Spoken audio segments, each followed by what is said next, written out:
Hello everyone. हमारा चल रहा है इलेक्ट्रोमैग्नेटिक वेव्स का चैप्टर। उसी के संदर्भ में आज हमारा है पार्ट 3। देखते हैं आज हम पार्ट 3 में क्या पढ़ने वाले हैं। आज हम पढ़ेंगे विद्युत चुम्बकीय तरंगों की प्रकृति और उनके कुछ अभिलक्षण और उदाहरण 8.2। चलिए शुरू करते हैं। विद्युत चुम्बकीय तरंगों के बारे में हम अभी अपने प्रीवियस लेक्चर से पढ़ते आए हैं। तो उसी का एक्सटेंशन हम यहाँ पढ़ने वाले हैं, यानी हम और जानेंगे कि विद्युत चुम्बकीय तरंगों की क्या प्रकृति होती है और उनके क्या अभिलक्षण होते हैं। जैसे कि हमने देखा था, जो विद्युत चुम्बकीय तरंगे होती है वो अनुप्रस्थ होती है। अनुप्रस्थ मतलब क्या हुआ कि विद्युत तरंगे होती है, तरंगों में क्या क्या होता है, विद्युत चुम्बकीय तरंग भी होती है और सॉरी विद्युत तरंगे भी होती है और चुंबकीय तरंग भी होती है, जो एक दूसरे के क्या होती है, अभिलंबवत होती है। और साथ ही साथ वह तरंग के संचरण की दिशा के भी अभिलंबवत होती है, जिस तरह से आप इस डायग्राम में देख सकते हैं। इसी तरह हम मैक्सवेल के समीकरण के आधार पर भी ये दर्शाया जा सकता है कि किसी विद्युत चुम्बकीय तरंग में विद्युतीय और चुंबकीय क्षेत्र एक दूसरे के लंबवत होते हैं और इसके गमन की दिशा के भी। तो अभिलंबवत या अनुप्रस्थ तरंग मतलब यही होता है कि जो तरंगे हैं वो संचरण की, जो जिस दिशा में तरंग चल रही है, माध्यम के कण भी उसके अभिलंबवत दिशा में जो गमन करते हैं, तो उसको हम कहते हैं अनुप्रस्थ। राइट। इसी तरह एक तरंग होती है अनुदैर्ध्य तरंगे। अनुदैर्ध्य तरंगे क्या होती है, ऐसी तरंग होती है जिसमें जो माध्यम के कण होते हैं वो तरंग के संचरण की दिशा में ही होते हैं, इसी दिशा में वो होंगे। जैसे कि फॉर एग्जाम्पल साउंड वेव, तो साउंड वेव के जो कण होते हैं वो तरंग के संचरण की दिशा के साथ ही गमन करते हैं, लेकिन जो विद्युत चुम्बकीय तरंगे होती है वे अनुप्रस्थ होती है। अगर हम इसको दर्शाएं कि मैक्सवेल के समीकरण के आधार पर हम इसे कैसे दर्शा सकते हैं, तो विद्युत क्षेत्र ई एक्स और चुंबकीय क्षेत्र बी वाई एक दूसरे के लंबवत होते हैं, हम जानते हैं। ये देखिए यहाँ पे जेड एक्स हमने लिया है, ये वाला, ये है वाई एक्स और ये है एक्स एक्स।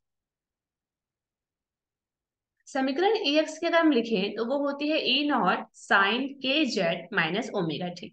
इसी तरह बी वाई बराबर होता है बी नॉट साइन के जेड माइनस ओमेगा टी, जहां पर के बराबर होता है 2 पाई अपॉन लैम्डा। के क्या है, के की जो दिशा होती है वो तरंग के गमन की दिशा को निर्दिष्ट करती है।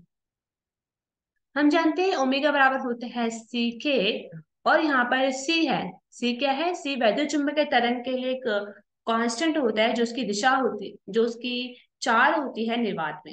राइट, तो वो बराबर होता है, सी बराबर होता है 1/√ऑफ म्यू नॉट एप्सिलॉन नॉट। सभी तरंगों के लिए प्रमाणित संबंध होता है कौन सा, ओमेगा बराबर सी के। अगर हम यहाँ पे वैल्यू रखें इनकी, तो 2 पाई वी बराबर सी अपॉन 2 पाई अपॉन लैम्डा, ये इस तरह की हम इस वाले इक्वेशन में अगर वैल्यूज को पुटअप करें, के की वैल्यू को एंड ओमेगा की वैल्यू को पुटअप करें, तो हमारे पास जो रिलेशन आएगा वो आएगा वी लैम्डा बराबर सी। इसी तरह अगर हम देखें तो विद्युत चुंबकीय तरंग में विद्युत और चुंबकीय क्षेत्र में एक परस्पर संबंध होता है, और ये हमारे लिए बहुत इंपॉर्टेंट है। दैट इज बी नॉट बराबर ई नॉट अपॉन सी। तो ये संबंध आपको याद रखना है, जहां पर बी नॉट क्या है, चुंबकीय क्षेत्र, और ई नॉट विद्युत क्षेत्र को प्रदर्शित कर रहा है। अब हम जान लेते हैं विद्युत चुंबकीय तरंगों के कौन कौन से अभिलक्षण या प्रॉपर्टीज होती हैं। इनमें से कुछ के बारे में हम पहले ही डिस्कस कर चुके हैं, जब हमारे पास बीच में ये हम इसको डिस्कस करेंगे वैद्युत चुंबकीय तरंगों को, तब हम जानते हैं कि विद्युत चुंबकीय तरंगे त्वरित आवेशों से उत्पन्न होती है ना। विद्युत चुंबकीय तरंगों में विद्युत क्षेत्र और चुंबकीय क्षेत्र एक दूसरे के लंबवत कंपन करते हैं, तथा तरंग संचरण की दिशा इन दोनों क्षेत्रों के लंबवत होती है, यानी तीनों ही एक दूसरे के म्यूचुअली परपेंडिकुलर होते हैं। We know this.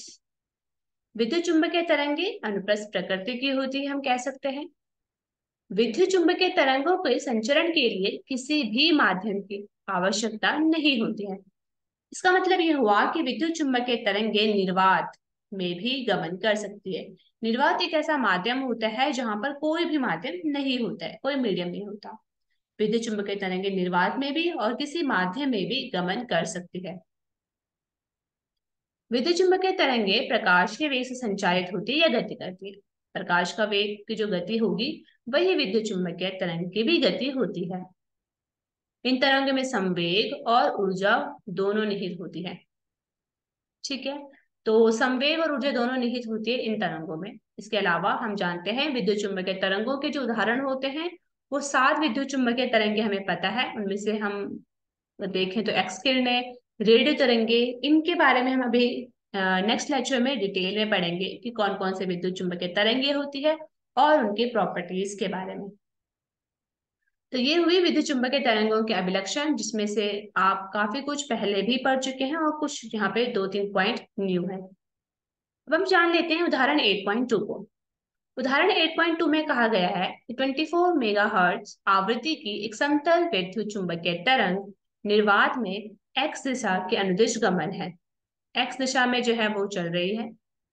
दिक्काल यानी स्पेस में किसी विशिष्ट बिंदु पर इसका ई बराबर जो है 6.3 जूल वोल्ट पर मीटर, सॉरी जे है ये, नॉट जूल, जे वोल्ट पर मीटर है। इस बिंदु पर बी का मान क्या होगा? ठीक है, तो हमें यहाँ पे ई की वैल्यू दे रखी है और आवृत्ति दे रखी है, तो हमें बी का मान यहाँ पे निकालना है। तो आप इसको इजीली खुद से ट्राई कर सकते हैं, क्योंकि इसमें डायरेक्ट हमारे पास एक फॉर्मूला होता है जो अभी अभी हमने डिस्कस किया था, फॉर्मूला जो विद्युत क्षेत्र और चुंबकीय क्षेत्र के बीच में रिलेशन बताता है। वही फॉर्मूला आपको यहाँ पे लगाना है और इसकी वैल्यू को आपको कैलकुलेट करना है। साथ ही साथ आपको यहाँ पे बी की दिशा भी बतानी है, क्योंकि हमें ई की दिशा दे रखी है, एक्स के संचरण की दिशा दे रखी है, तो आप इसको बता सकते हैं। चलिए इसको सॉल्व करते हैं। तो हम जानते हैं एक समीकरण होती है जो इन दोनों के बीच में रिलेशन बताती है, दैट इज बी बराबर ई बटे सी। यहाँ पे ई की वैल्यू हमें गिवन है और सी की वैल्यू तो हमें पता ही है, तो हम यहाँ से इजिली बी की वैल्यू कैलकुलेट कर सकते हैं।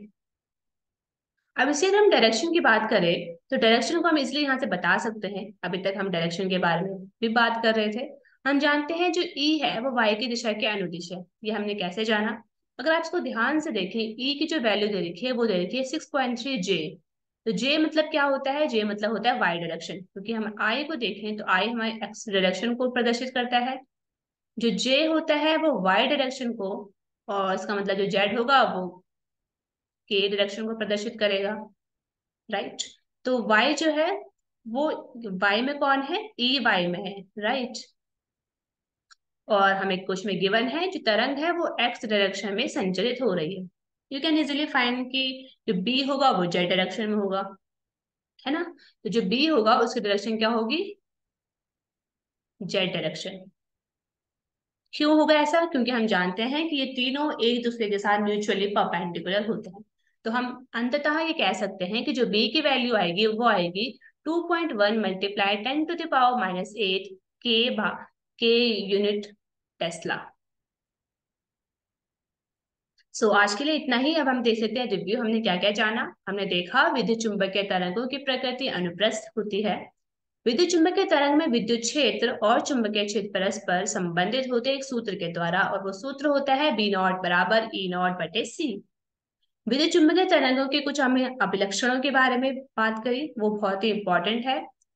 पूर्व अपेक्षा है कि आपको चुंबकीय यानी वैद्युत चुंबकीय तरंगे पता होनी चाहिए। नेक्स्ट हम कुछ उदाहरणों को डिस्कस करेंगे, दैट इज 8.3, 8.4 और 8.5 के बारे में।